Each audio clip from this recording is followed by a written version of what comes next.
Hey there, Internet. So I'm trying something different today. I'm going to see how well it works out, but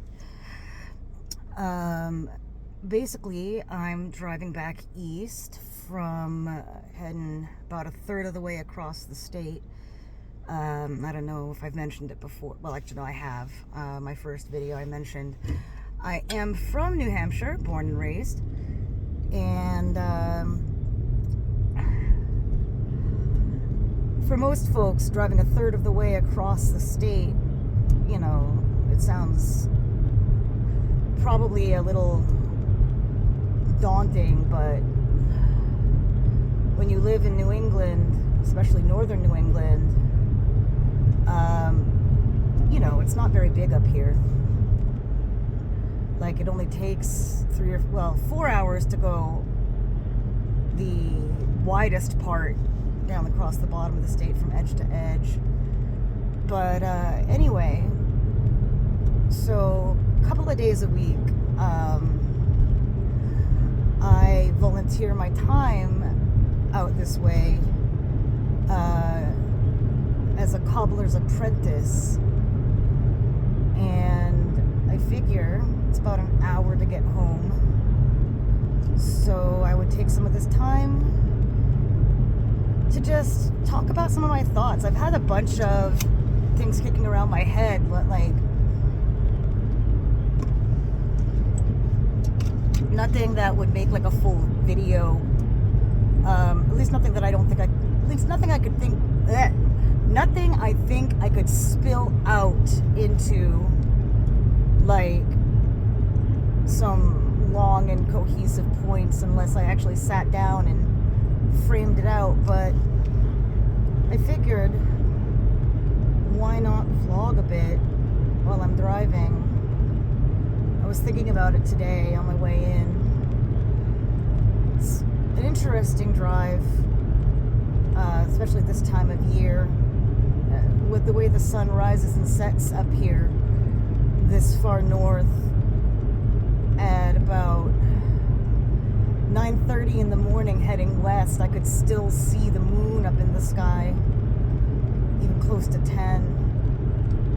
And now here it is, 2 o'clock, and the sun is about to set in just a couple of hours. We have little window of daytime here in northern New England.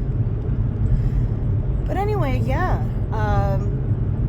been bubbling with a bunch of thoughts recently about, you know, going back and forth about community building and how, you know, we're going through an epidemic of loneliness in this country, one that I've seen growing over the course of the last 40 some odd years that I can remember. And folks have gone on about it, you know, in detail. The loss of third places, the rise of social media making it so that we no longer do a lot of face-to-face talking, and you know, I was born in the late 70s. You know, I'm actually just a couple of years shy of the cutoff between millennial and Gen X. I'm a very young and Gen Xer.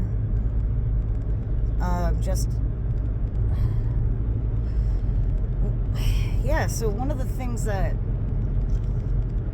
I remember from being a kid, you know, you still see them around. I mean, the Masons still exist, Moose Lodge, the Elks Lodge, you know, clubs and organizations that people used to gather in. Like my dad and my neighbors growing up, he belonged to the Grange, which was once upon a time, actually, there were even more Grange members than there were Masons in this country. especially in the rural areas.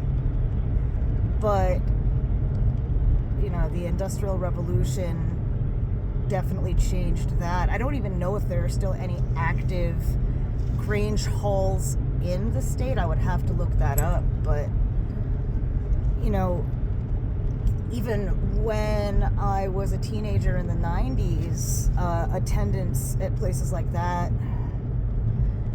had been falling steep for decades, and really had only just gotten lower. And New Hampshire is the least religious state in the country. Like, depending on where you go, the northern part of the state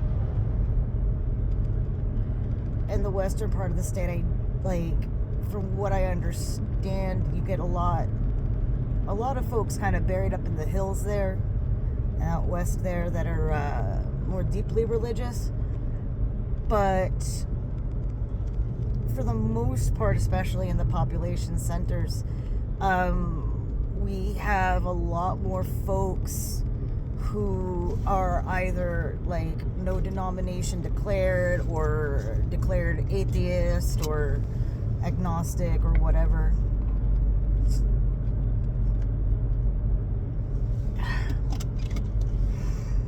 And so, I myself am no follower of any real organized religion. I'm a Taoist, have been since the mid-90s. And I also practice Filipino spirituality, but based on the practices from before when the Spanish came. But that's a story for another day. But anyway, the whole point of that is, churches are another third place where people, tend to meet each other. My stomping grounds back in the day, as a teenager, were Portsmouth, New Hampshire. I grew up around Portsmouth. My family on my dad's side, they've got lobster fishing roots that go way back. And Portsmouth today is very much, it's always been a major tourist destination, but it is very much certainly what I consider the epicenter of new wealth and gentrification in the state. I barely even recognize the place anymore outside of the historic. The whole damn area is a historic district, but if you know what I mean, it's all been settled for, literally 400 years now. American colonists settled here 400 years ago. And before then had been populated by indigenous folk since, the dawn of people on this part of the planet. But anyway, back in the day in Portsmouth, the gentrification had long been underway, but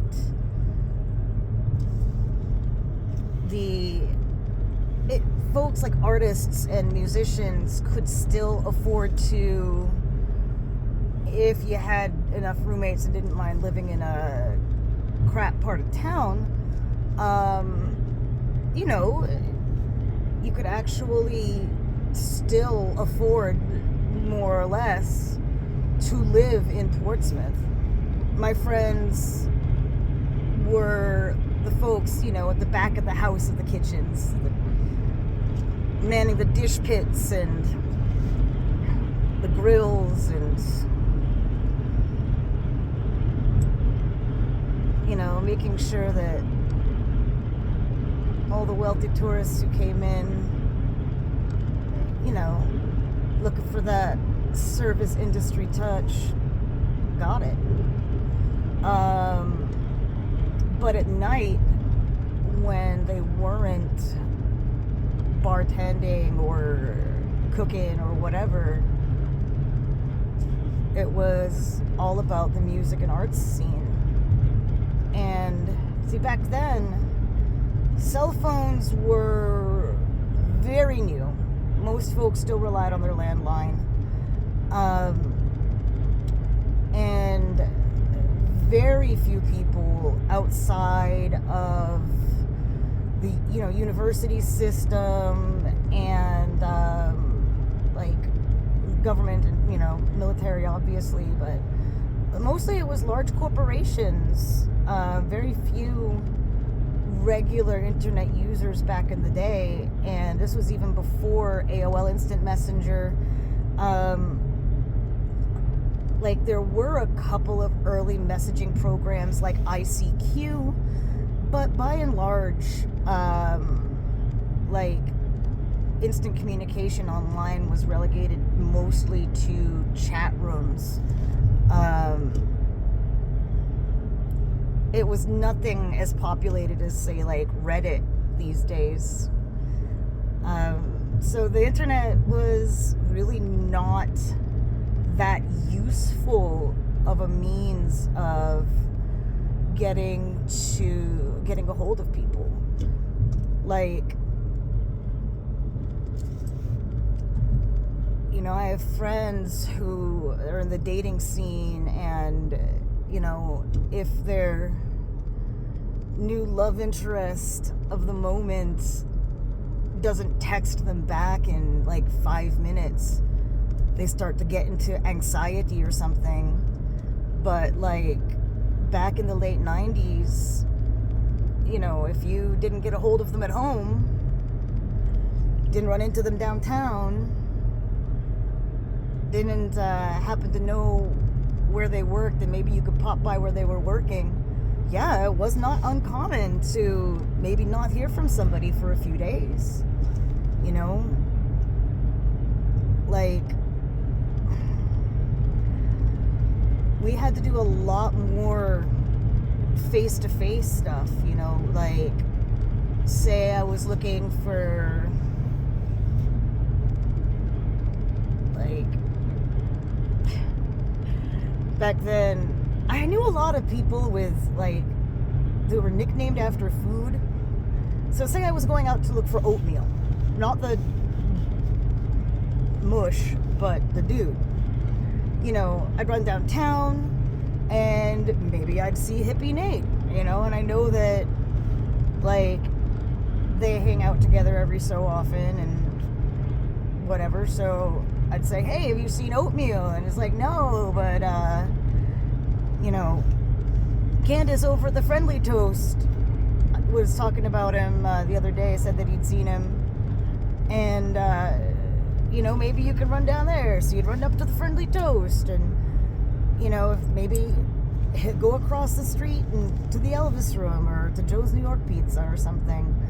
Like, you'd have to hit 3 or 4 stops and talk to like 4 or 5 people to, like, trace down where your friend might have gotten off to over the course of the last few days. Kind of like that old comic strip in the newspapers, Family Circus, with the kid that would, like, you'd be with the dash line following the does anyone even know what that is anymore? Newspaper comics, are those even still a thing? Anyway, but yeah, like, social media came along years later, and, like,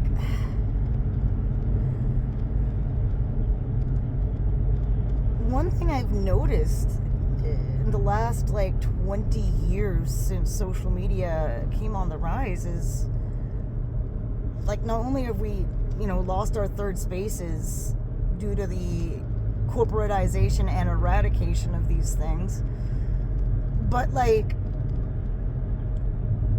folks seem almost afraid to talk to each other face to face. Like, almost like it's a big taboo. And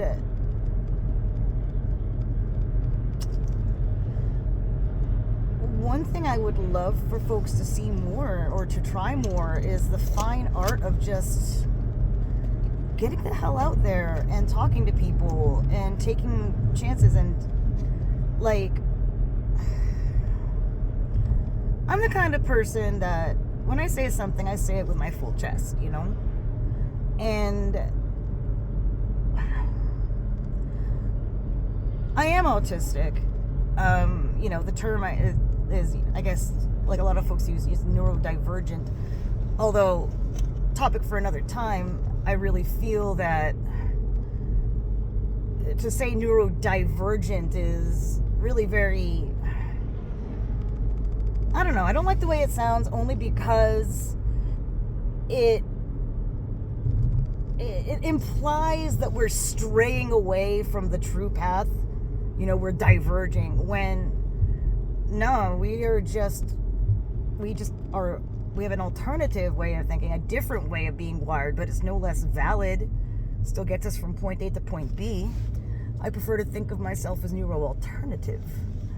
But anyway, because of the way I'm wired, I am pretty damn hyper-literal.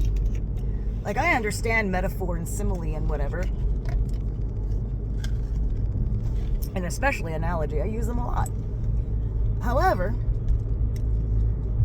when somebody says something to me, I tend to take them at face value. Obviously, you know, I'm not naive, and I mean, you have to use your discernment there, but like,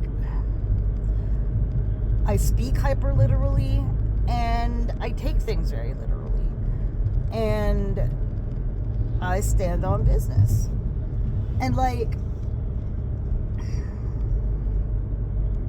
not afraid to get out there and just talk to people. Like, I saved up some money a few years ago, and I got myself a pair of these 1920s style LL Bean knee-high hunting shoes, they called them.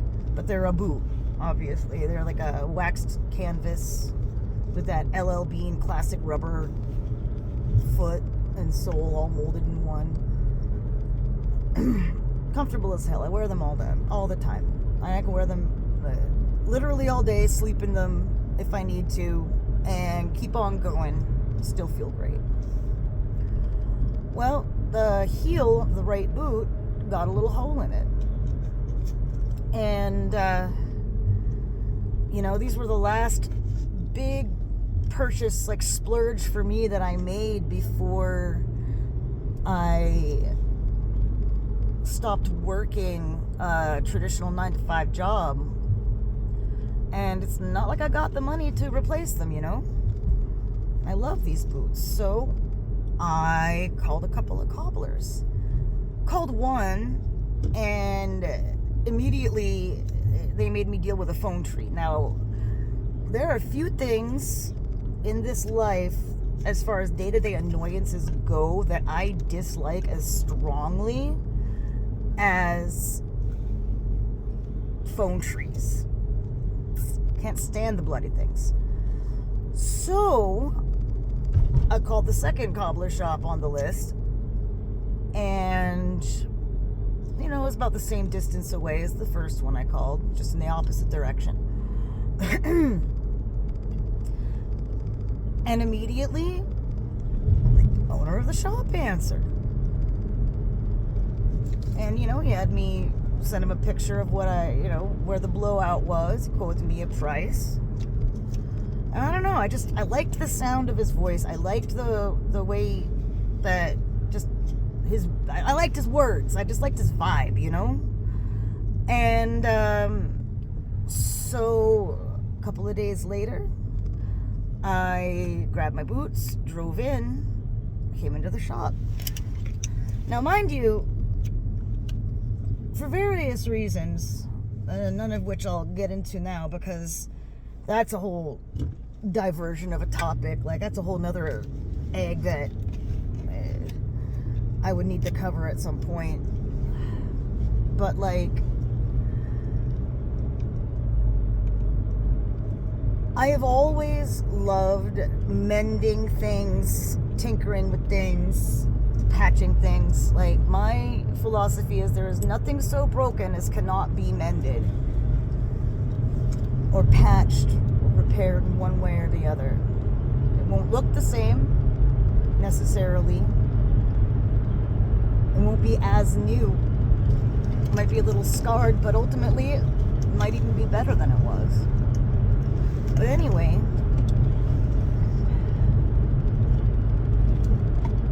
I mean that metaphorically as well as, physically. But anyway, so I went into the shop and, like, cobbling, always wanted to learn. And it really speaks to, like, a lot of my interests.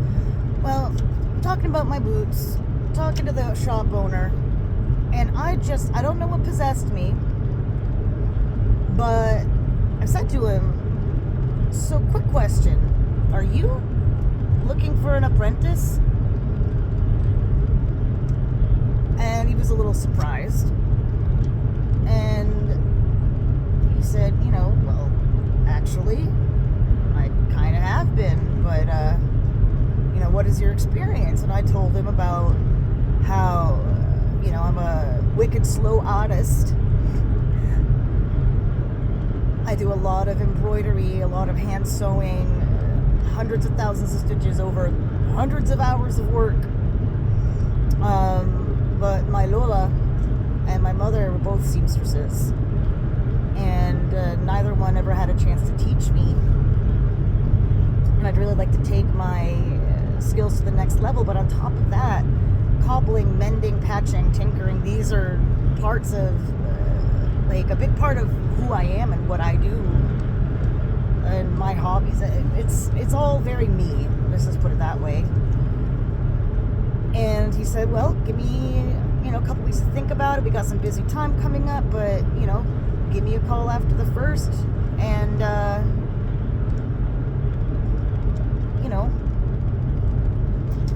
maybe we'll try something out. So I let him sit on it for a couple of weeks and hit him back up. And a couple of days later, I was driving back to the shop and volunteering my time in exchange for an education. And through this guy, I have met and gotten to know his shop. I mean, I've only been there for a few weeks now. It's my 3rd week. But the amount of people that I have met, the stuff that I've learned, the experiences that I have had, the connections that I've started to forge, like, none of that would have happened if I just hadn't asked the question, broken the taboo of being, of just putting yourself out there, and just gave it a try. And I guess what I'm saying is, yeah, we may not have a whole lot of 3rd places out there anymore, and you may not necessarily be a wicked slow artist and little old disabled granny, which is what I am, who's just looking to spend some time learning stuff. But maybe there is some other connection in your life that you would want to make. Maybe there's something that you want to try. I'm just saying, one of the first steps that comes to, in community building is taking the breath and making the leap. Like, the worst thing they can say is no. Best thing they can say is yes. And at the very least, maybe they can point you in the direction of the right connection to make. Either way, you know, if we don't give it a shot, how are we ever going to know? All right, Internet, I have rambled on long enough, and I have no idea how much capacity for memory I've got left on my phone here, so I guess I'm going to cut this short for now. And I hope that you all have a great rest of the day. I'll come back at you with some more thoughts later.